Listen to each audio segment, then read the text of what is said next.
It's nearly there. Radio.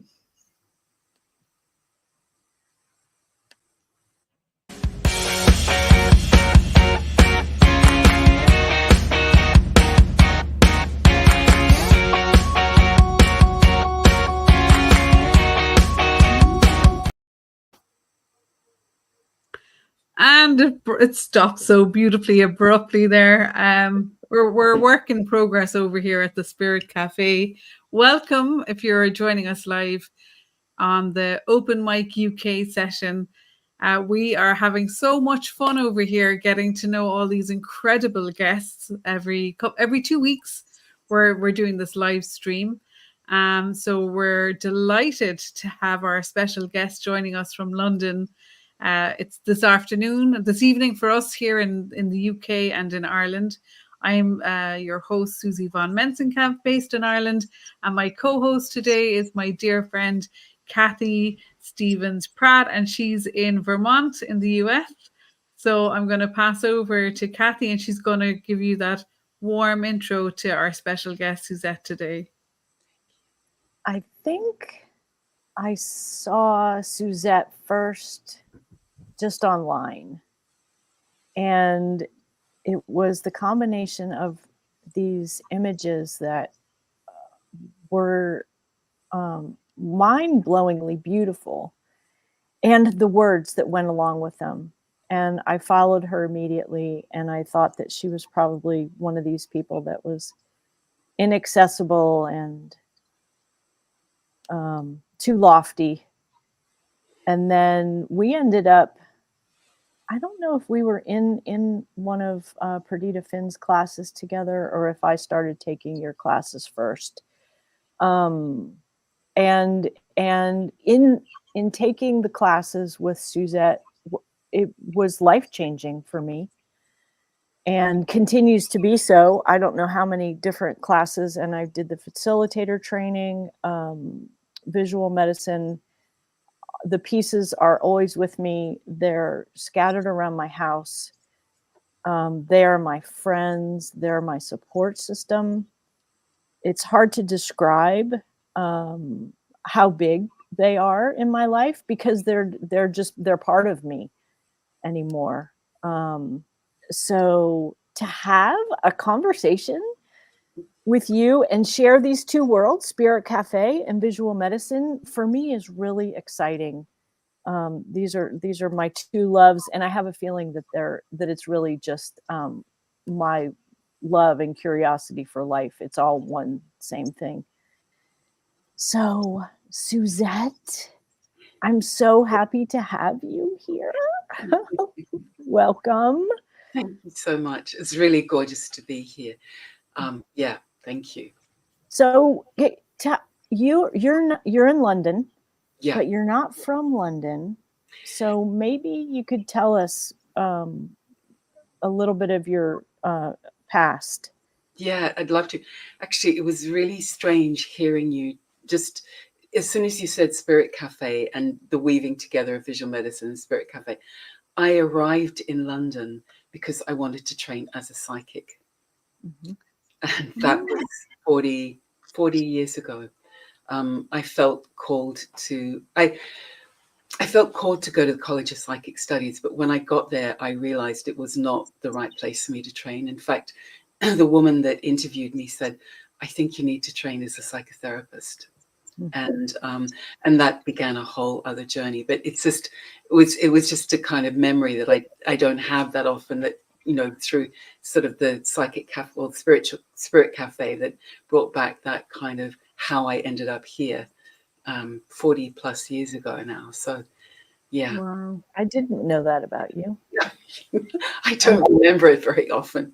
Yeah. I mean, you're a psychic, obviously. And that's the work that we do in Spirit Cafe also, but it takes a million different faces, mm-hmm. right? All different ways.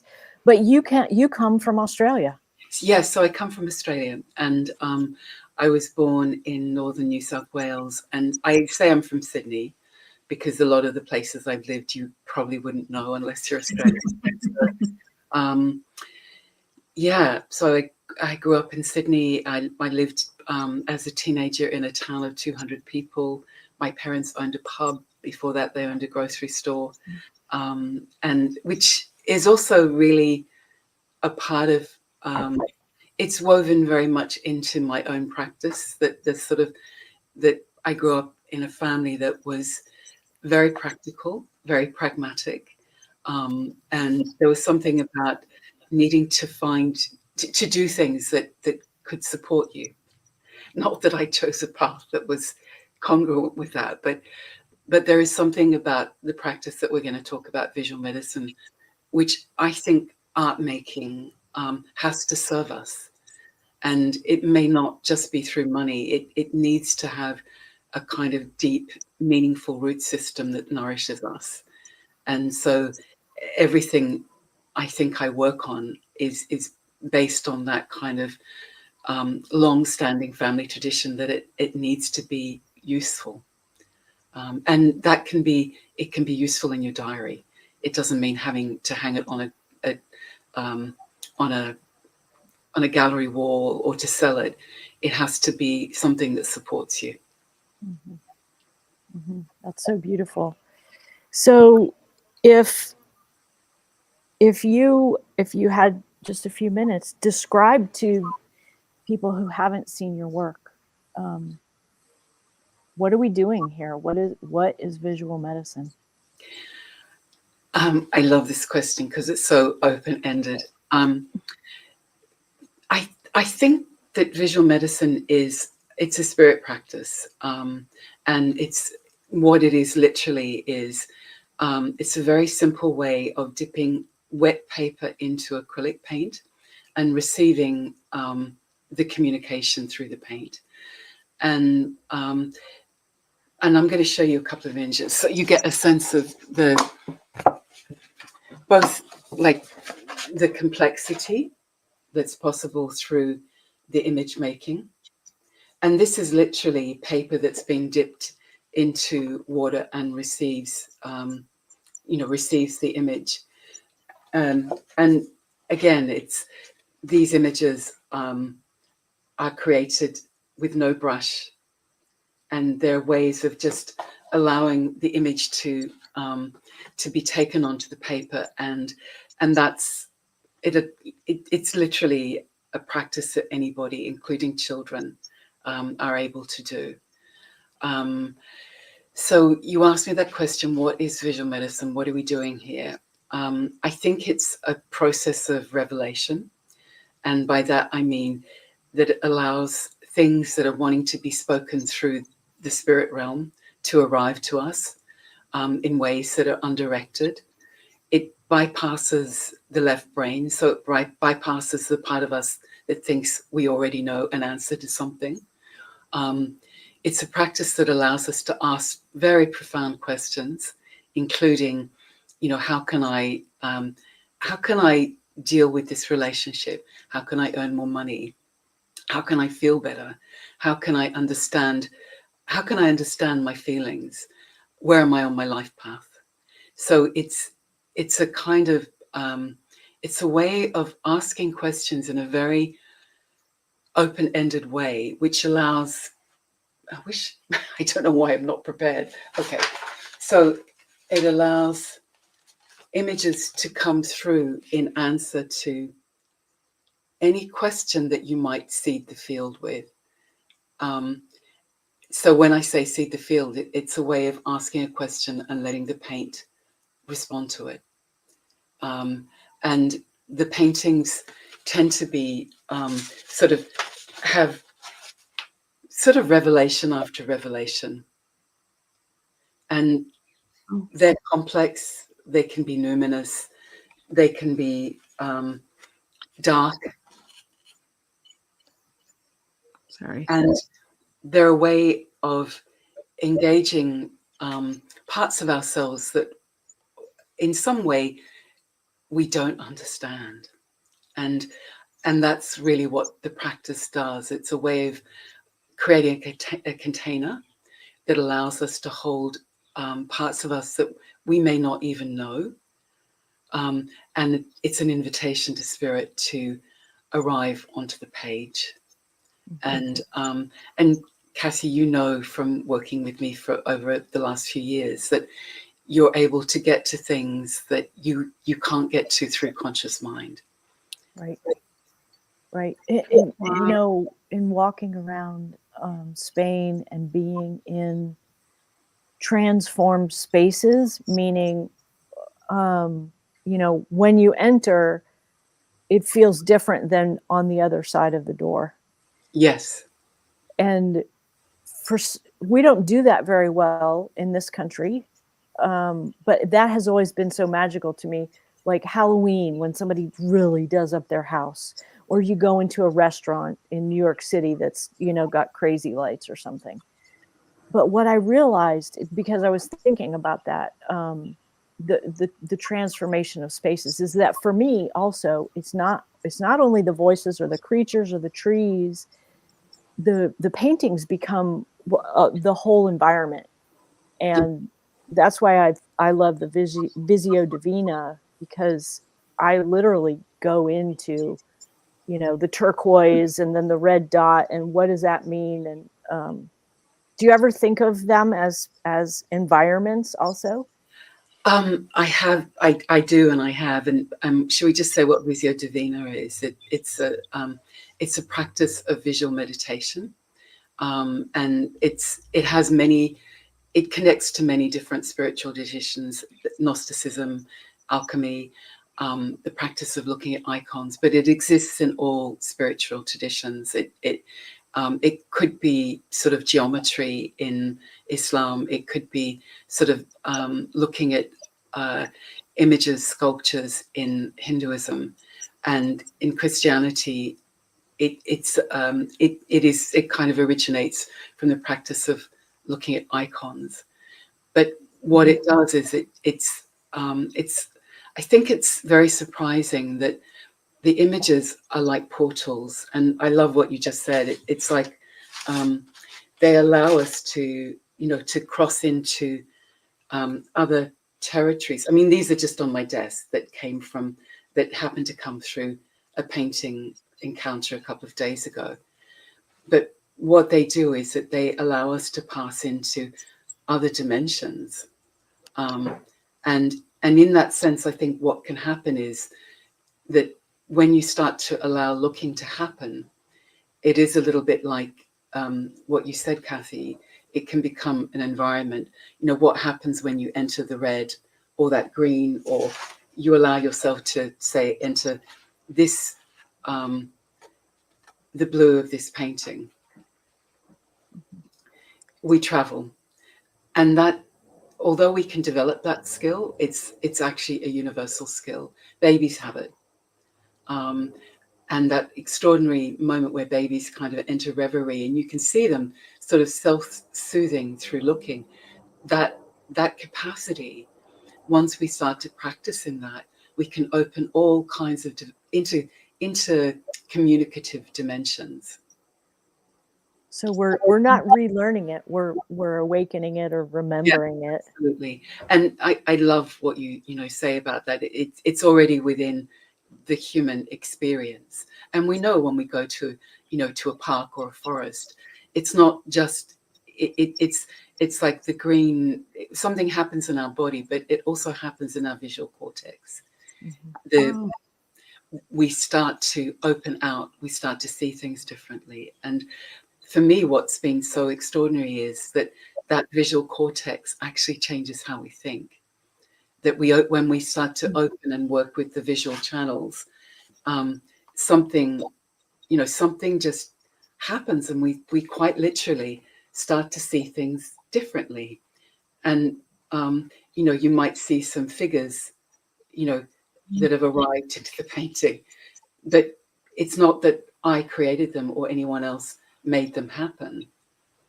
We start to see things that allow us to open our imagination or open other ways of seeing, and seeing difficult problems, allow us to see things differently, including ourselves and the world.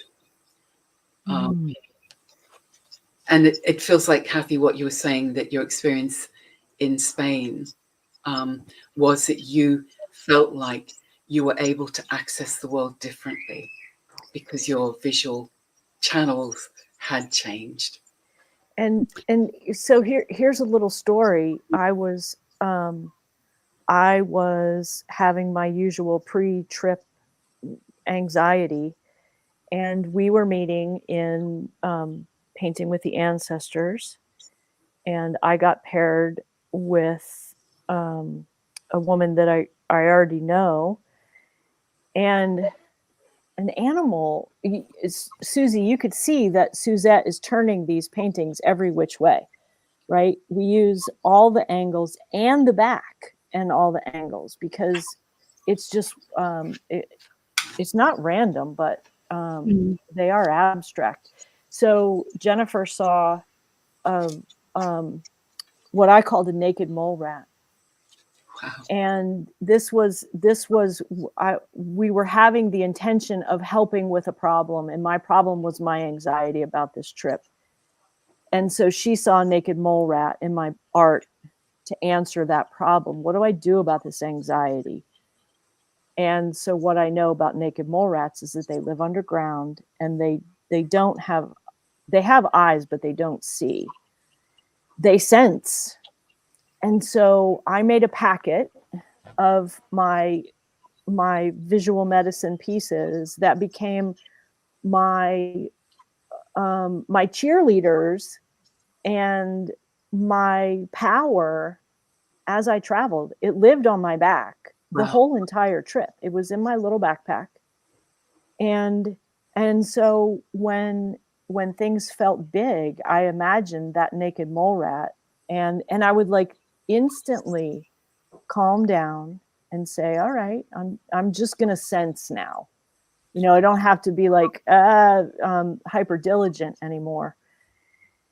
And so that's an example of the way this practice changed my approach and probably the outcome in every way of a 3-week trip to a place where I don't understand the language and it's completely new and it was a miracle to have that naked mole rat with me on my back. And can I just clarify, was it the person you were paired up with that had seen the mole rat in the image, or was it you, Kathy? Like, I didn't quite catch how you described that. We both sort of did, because I was looking at it one way and then I turned it, and we were like, and both of us said, "Oh my gosh, there's a creature!"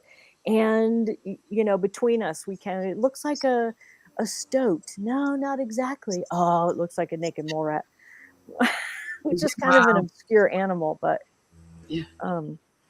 there's a question here as well. I just bring it in because we have somebody put this in the chat, and she was saying her question is, do you drip the paint onto paper, or do you drop the paint into water and then place the paper on top of it? Just to clarify. Sure. It's actually neither of those, and sort of one of those techniques is marbling. I think that you put the paint onto the water and then place the paper. This is something different. It's actually a communication system. So when you dip the paper into the paint, what comes through is these kinds of images. And they're not about it's like that we never use brushes and you don't direct the paint. So it's not about a technique so much as opening a portal to allow the communication to happen. And just as Kathy's image of the naked mole rat came through to her, that naked mole rat might morph into another creature at some point, but it feels like what came through to you was, how can you hold your vulnerability? Rather than getting rid of your anxiety, how can you hold your vulnerability, your nakedness, your kind of you know, that part of you, probably with more love and care and, you know, and connection, rather than leaving her, you know, either at home or, and so in some way what the practice is about is, it seems to reveal parts of us that we need to make connection with. And I do think it's the soul voice that speaks through it, but I think it works in different ways. Sometimes it feels more spirit directed, sometimes it feels more soul directed. But whatever dimension it feels like the paintings are tapping into, it feels there is a voice that connects us to a creational field that we all are connected to, every single person. And you don't have to be a painter or an artist to access it. And I've worked with really small children. I've worked with women who have experience of the criminal justice system, who have such interrupted educational art experiences. And they too have encounters with parts of themselves that speak so wisely and so kindly through this way of, I think, tapping into a kind of universal creative voice that seems to love speaking in images. So is there always a third part, or is for the interpretation of the, you know, is it an experience with another through the medium, or? You can do it, you know, working in pairs or, you know, threes, or, you know, in a group, but you can also use it in your own journal. So a lot of the work is really about finding the voice within you.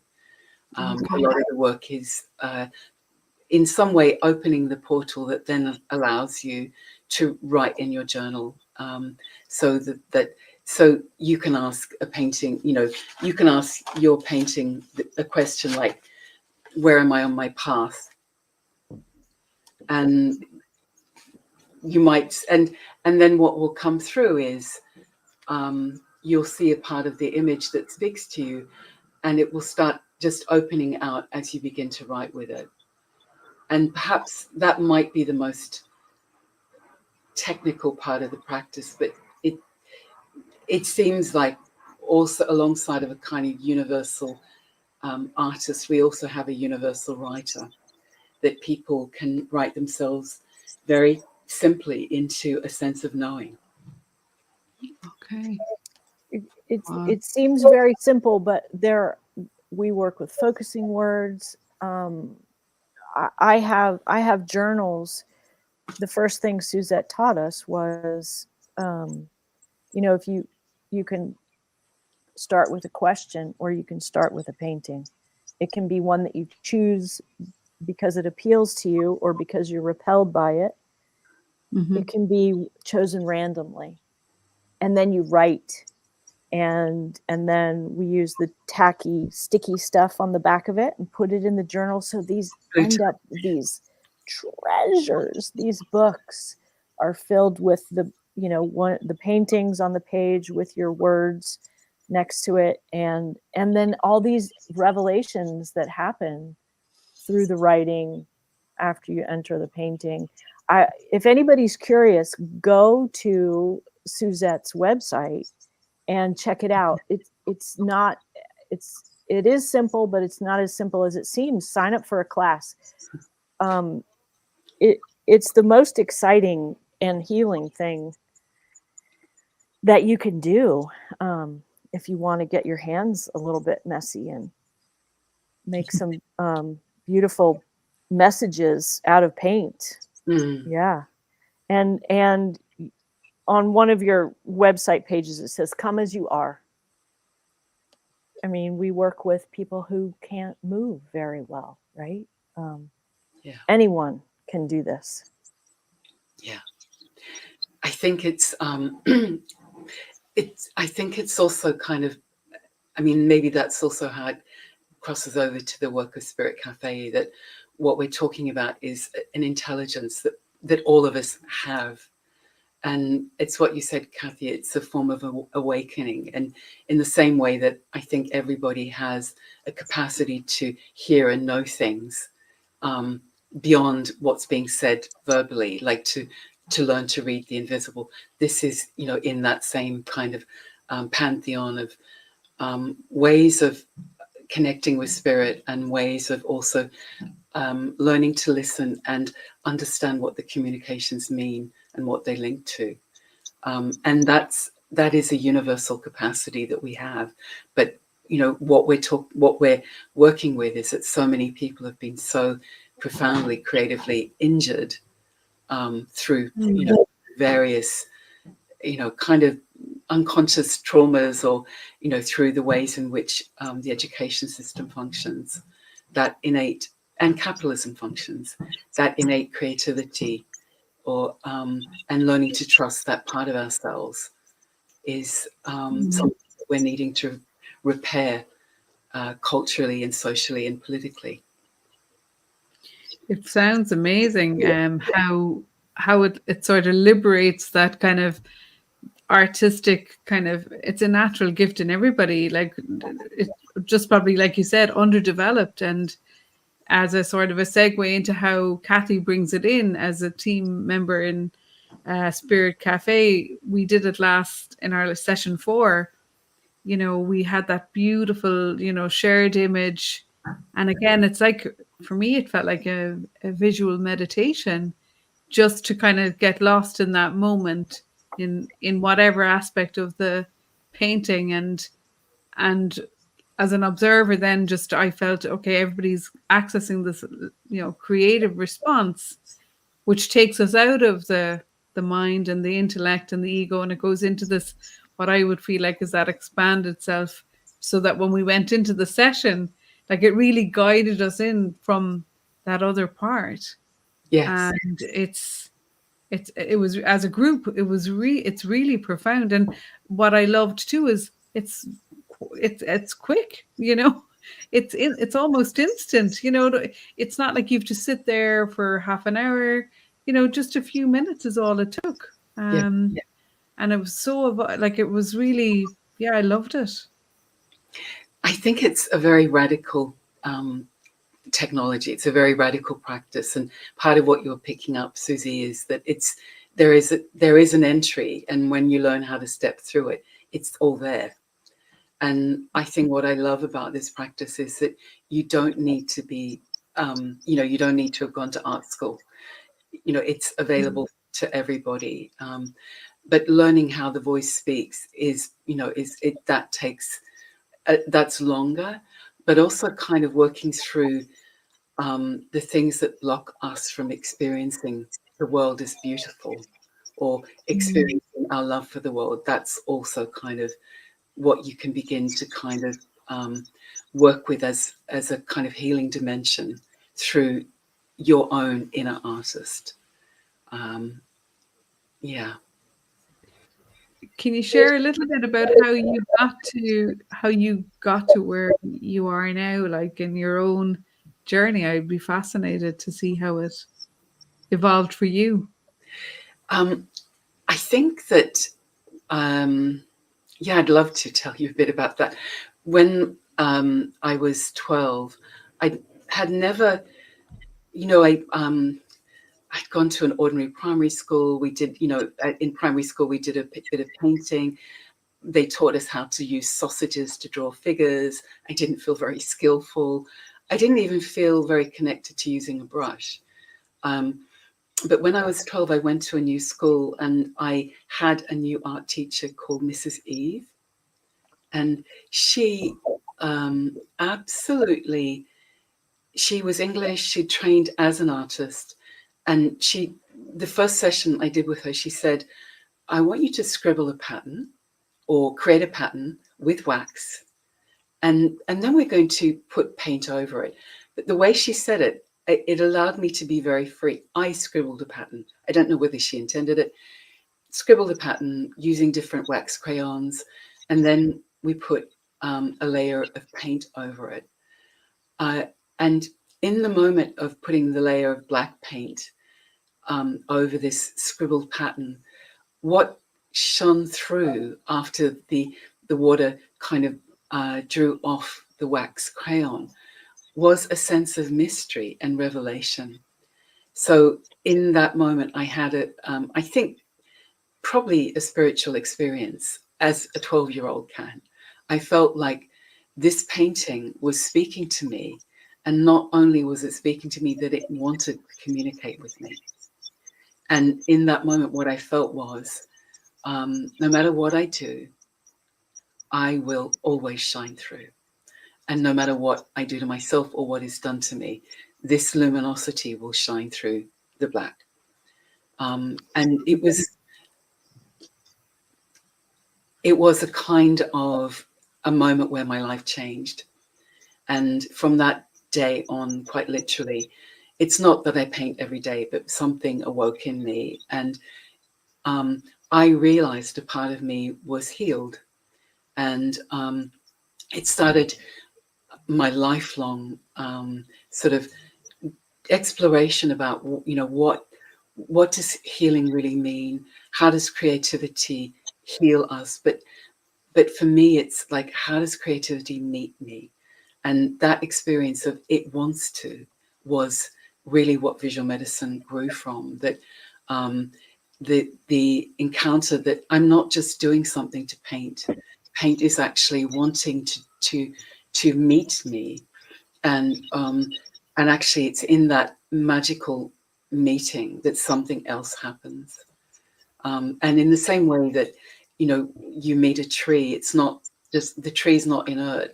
The tree, you in those rare moments, you feel like the tree is coming into you, and you are also coming into the tree.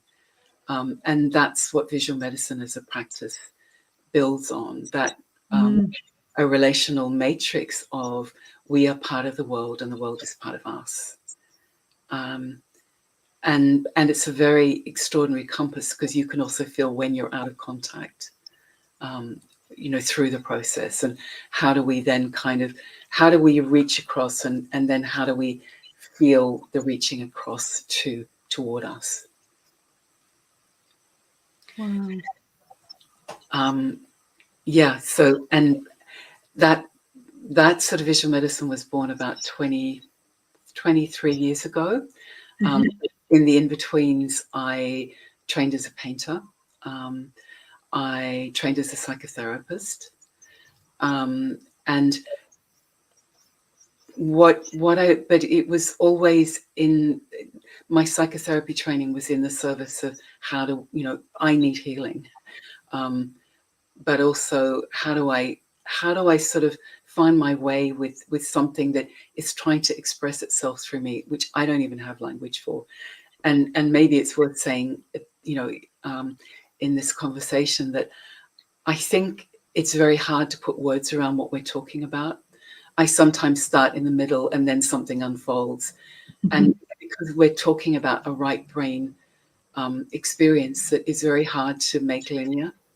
And I don't speak very well in a linear way. Like, what is trying to be communicated is, the long story of our soul. And I take those words from Perdita Finn, who has been a teacher to both Kathy and me, that we're talking about something that's so vast, it's very hard to wrap words around.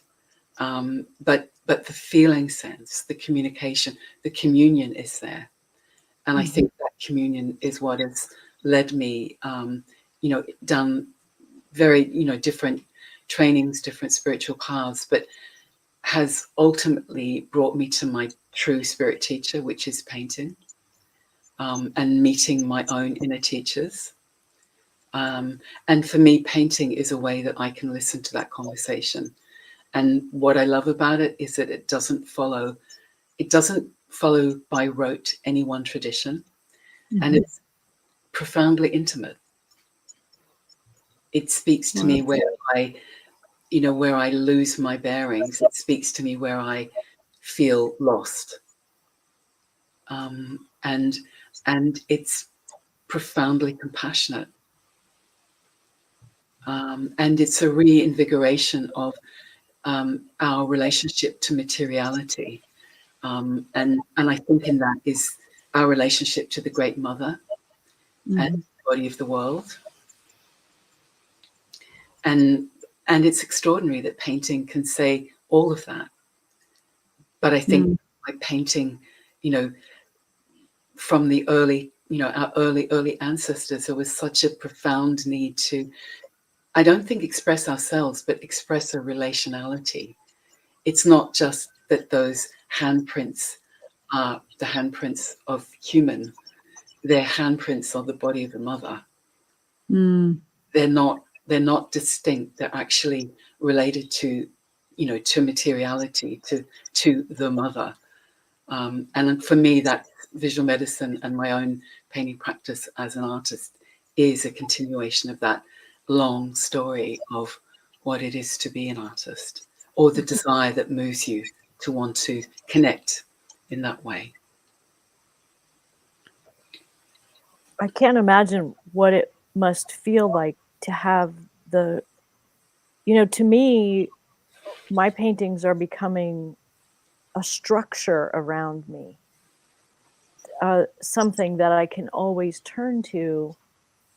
And, you know, so that makes me think of the mother, the earth, the cosmos. It's so reassuring. It's also when you're met that way, and I don't understand all of the psychology around this, but I know it's important to be witnessed. And I mean, just to have the little naked mole rat in my backpack to understand, well, sometimes I get scared. Yeah. Like, how did that happen? Yeah. And I think what we're talking about is like how the psyche, I mean, the soul is, you know, is our inner teacher. And I think there's something so like complexly beautiful about how that mole rat appeared to you, and that you did it, you know, probably 5 weeks before, or 2 months before, or 6 months before you needed to see it. And again, I think it's like returning to the idea that there's a continuum that we're connected to, that isn't just like it's so much vaster. And I think that's why I come to this term that I call creative mind, an oracle mind. And it's where being an artist or a creator allows us to tap into that vast mind, where those stories of the mole rat, or, you know, sort of finding things that we need along our way that we didn't even know we needed, or friendship, soul friendship with these images. That's an extraordinary encounter with creation itself. You could say your psyche invented, you know, kind of caught you somehow. Your psyche knew you needed to meet your mole rat, but how you got there goes. Right, because it's such an obscure little creature too. Susie, Suzette mentioned the continuum, and in Spirit Cafe we talk a lot about how, you know, all time is now, time is not linear. Are you hearing some of your interests with the quantum world and consciousness? Absolutely. I love how everything kind of weaves in and out of each other, like whether you're looking at it through the lens of, you know, the art and the creativity, or, you know, through quantum physics. It's all part of the same thing, really, because I think you said it really, Suzette, when you said when you can't put the thing into words because it's not a linear experience. You know, I leave that there then, because however we, like on Spirit Cafe, we have so many different ways of experiencing that field, you know, or the information that's there, and whether it's coming in terms of, you know, one person tuning into the field of another and having that, like, that shared connection, which really develops the soul friendship that you were mentioning. You know, when we connect on this level, it's very raw and it's very real. And so whether it's that way or through Even we're playfully doing an experiment at the moment with remote viewing. And so for the last couple of weeks, each person is placing, consciously an image of an object into the field. And when everybody else has time, they're just tuning in. So Yes. after meditation every morning, I'll sit and I'll say, oh, I'm going to just tune in. What did Kathy put in the field? Yeah. And it's again, like I just say, draw it, scribble it. And it's really about letting your hand be really free. And like something starts shading on the page. It's like taking a line for a walk. We used to do Yeah. that at school. And but what I notice when I do that is that an image or a shape will start to repeat itself. Like I can't get away from it being either very linear or square or geometric to something that's very kind of ovally or roundy or whatever. And that's what we're playing with there, because we're saying just pick up the information, the data, without trying to know what the object is. The objective isn't to know what the object is. It's to gather that data and become aware of how that information flows into your space. Yes. Does it come through a visual representation, the color, texture, sound, smell, taste, any of the senses? Is it coming through in adjectives, words, and we can really develop it. Like, and I love the idea of developing it through art. I've been paint. I love, like you, I had an incredible art teacher when I changed schools. I had a terrible one in the previous convent, and she'd put you off art for life. And then I went to a new school and I had an incredible artist teacher. And like, I think her passion just spilled into, I think everybody in that class used that skill, that art kind of exploration somewhere in their lives. Like she touched every time you'd meet somebody, she'd be one teacher that you'd all, have related to very deeply on a level that you may not have with the other teachers where you were being taught to learn something by rote, so because like that you got to explore and experience and play and get creative. Yes. So I always feel really lucky to have had her. So I have a huge appreciation for painting artists, for their work. You can feel it. For me, you can really feel what's happening. So with the Spirit Cafe, it's kind of, we're tapping into the same sort of field. It's that creativity, and then it can move into more kind of visionary, sacred, and moving through different kind of stages. But yeah, I loved when Kathy introduced me to this the first time. I was like, "Wow, what is this?" You just want to really kind of know more. Not that you want to know it, you just want to hear more about it and hear about your experiences with it. Like, I'd be curious to know what sort of, is there sort of different what would you call it, like groups of people having different experiences? Do people come in different collectives, like, different applications, maybe, is the question I'm trying to ask. I think that how I sort of see it is that when I work with groups, and that's my main work, although I do see clients individually, where I feel visual medicine works best is in group settings. There is something about the field gets set through the group energy. But there's often a theme that people will be working with. And sometimes I will set the theme, and it could be sort of one group that Kathy's just been in called Painting with the Ancestors. It was a way of kind of calling in the ancestor field. And a lot of my work as a painter is not, it's working with kind of universal earth ancestors. So when we were working with the ancestors, one of the fields that I really call in, and that's, becomes very present, is working with the earth ancestors themselves, and what do they want to say.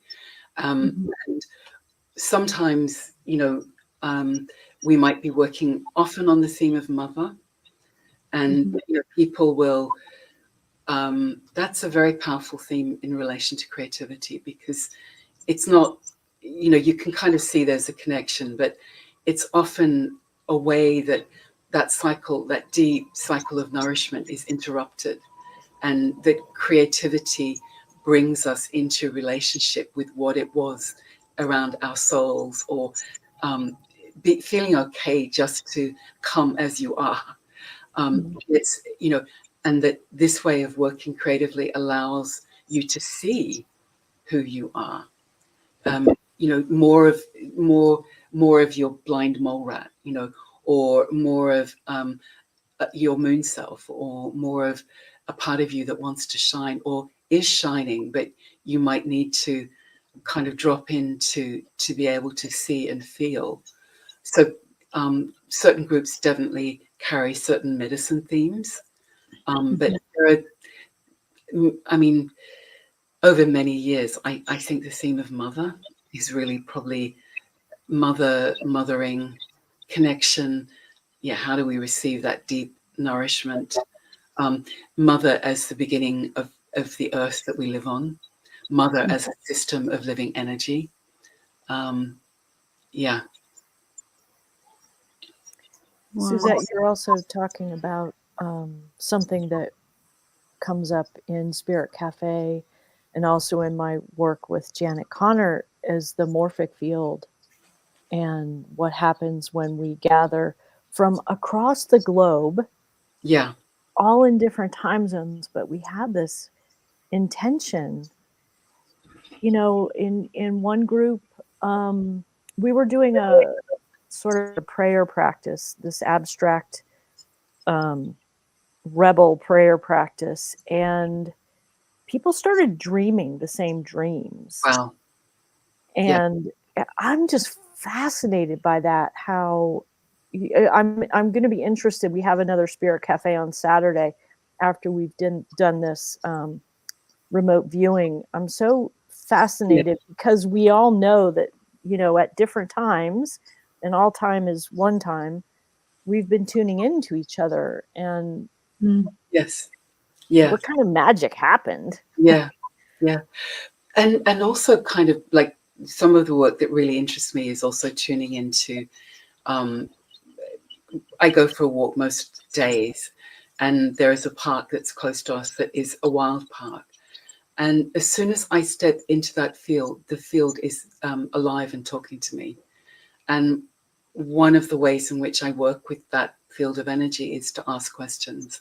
And that's one of the ways in which visual medicine works, is that you prime the field, you bring the field to life by bringing your needs to it.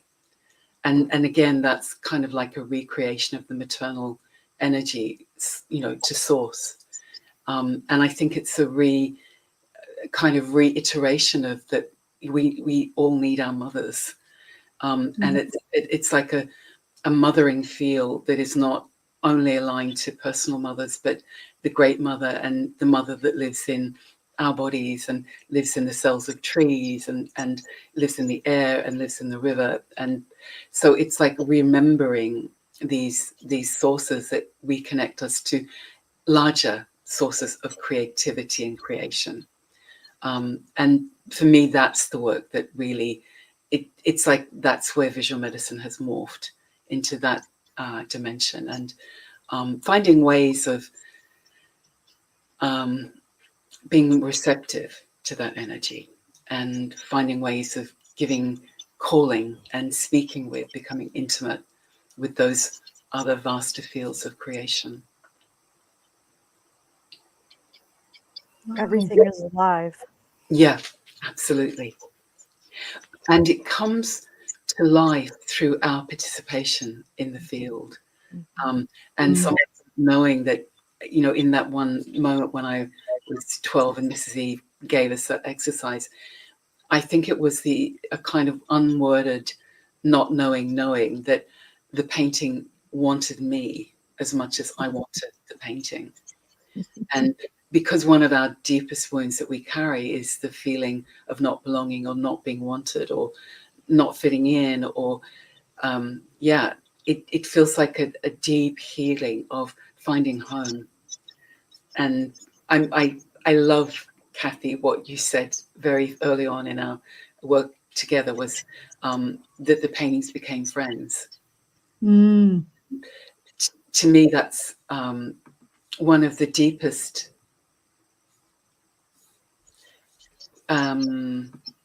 somehow I've lost you. No, you're here.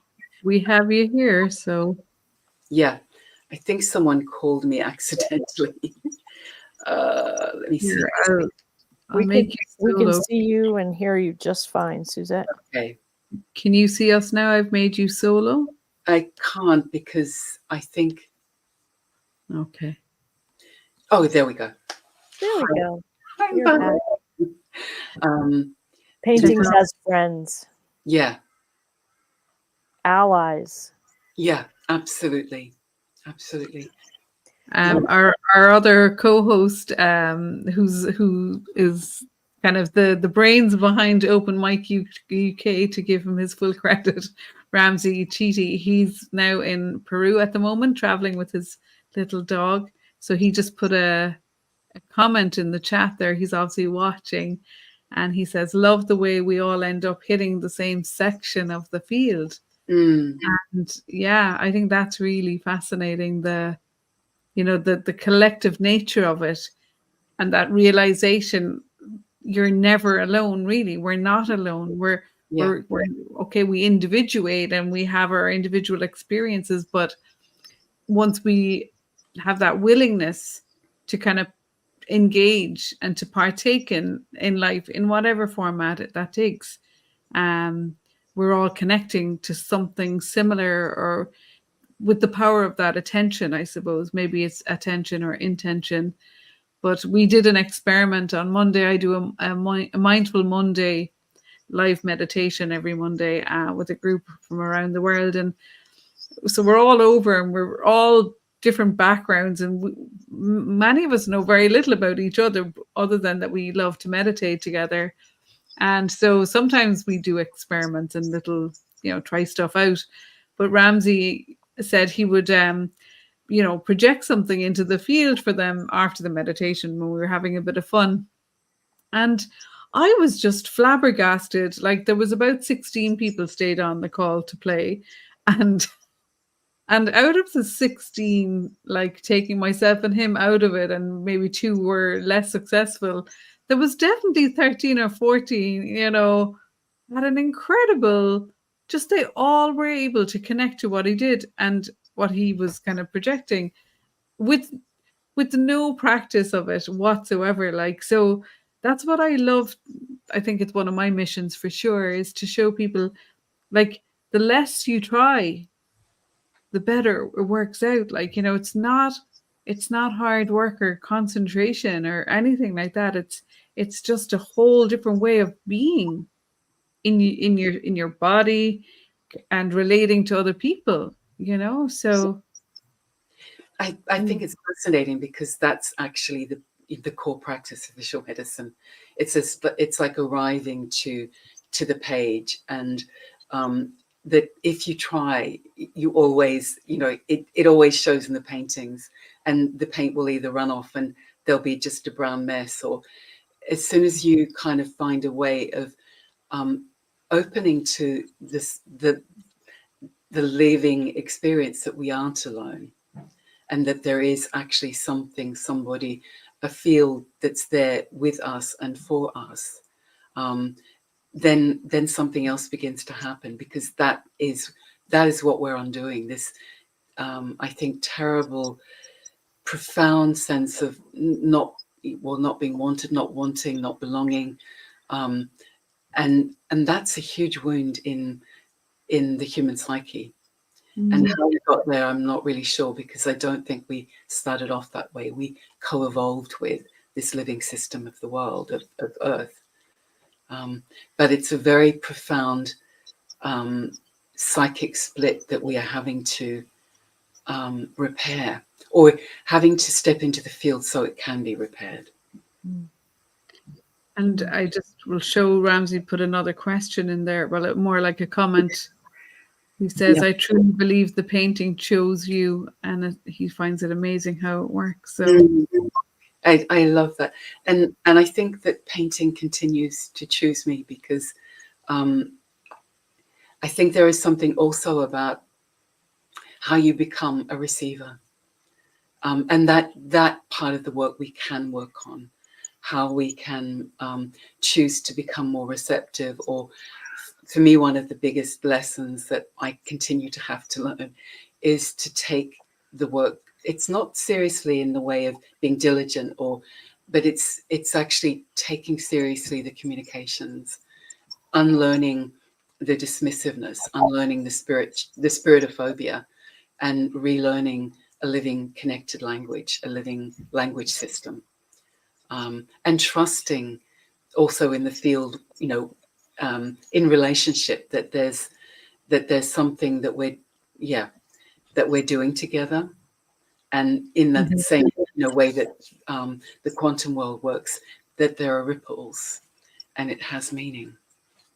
Yeah, that observer effect in the quantum world, isn't it? I'm just aware that we've about 4 minutes left of our time together. It's amazing how quickly the time goes. My gosh, it flies. Can I say something? I just need to get this in. Suzette has been working on these larger bodies of work. Well, if you're curious, go to Suzette's websites, because they're a visual treasure feast. Suzette also has a book, and it explains the processes, and it has a lot of imagery that will feed you. Your libraries they're something that I go to when I need to reset myself. And I know that when I look at them and I don't understand, then I know I need to sit there longer.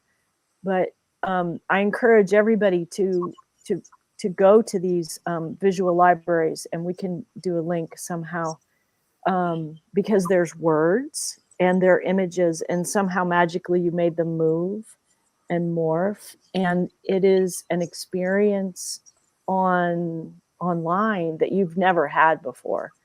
The way it fills the page, the colors, you could and see how it feels in your body. If you get ideas, it's a really lovely introduction to working with this kind of art. Yeah, I just had to put that in there. Thank you, Kathy. I'm super, super excited about that new body of work, the Visual Healing Library. And if you'd like to become a library member, you can just join through my newsletter, and you'll start receiving books from the Visual Healing Library. But it's a long held desire of mine to be able to offer healing through images. And by healing, I mean not making you better only, but taking us somewhere that we can find other parts of ourselves and bring them back home. Yeah. Bring them back home.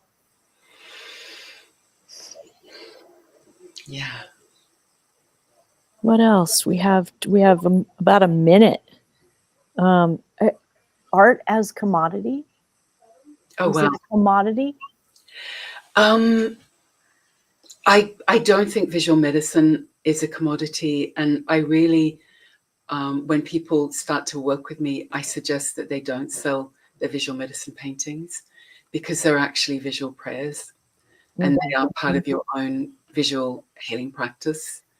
And I think there's something, they reset us in a particular way, that there's a huge piece of ancestor work in that ravine, which is a way of working with creative practice that can heal things to do with our own extractive nature that the art world sits in now.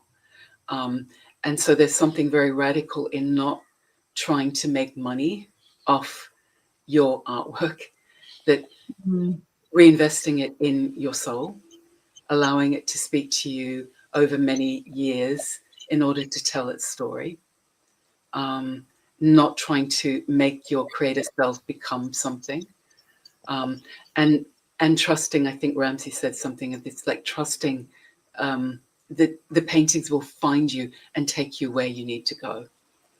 Mm. I think trust is really the key here, isn't it? Huge. As I said, and I just saw that Ramsey wrote the same thing. He just wrote that too. He just said, trust is always a key.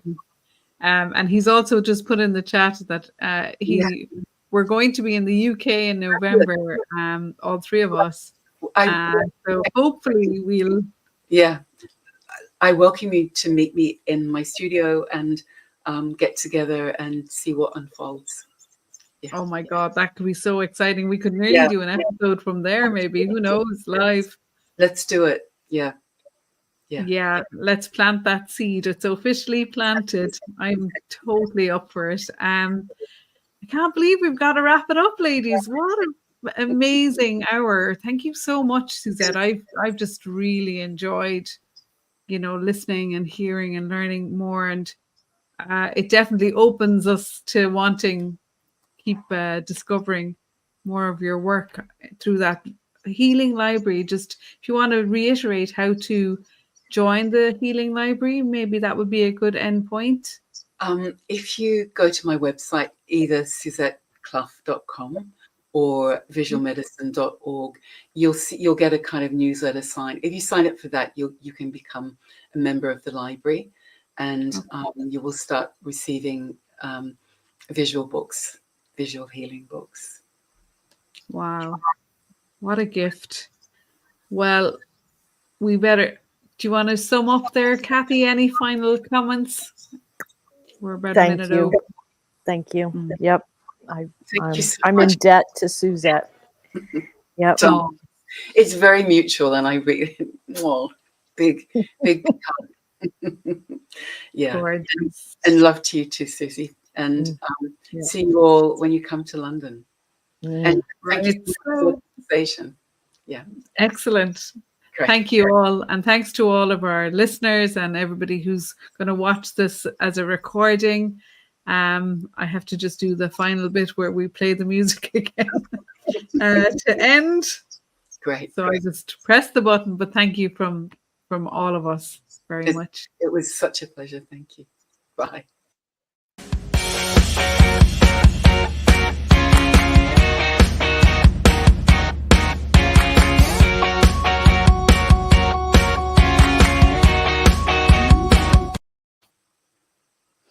The girls. Oh, we're still on.